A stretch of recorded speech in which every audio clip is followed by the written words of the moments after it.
specială, o zi minunată, însă zilele speciale niciodată nu se termină pentru că vin altele și altele.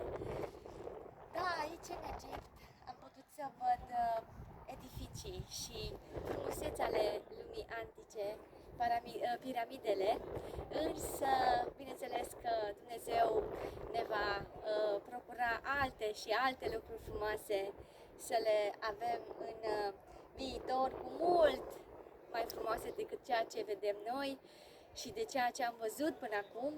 Însă ce este frumos să fim împreună, să fim în comunitate, să ne plimbăm, să ne bucurăm și să simțim cu adevărat viața asta frumoasă, călătorind și savurând fiecare cultură a țărilor în parte.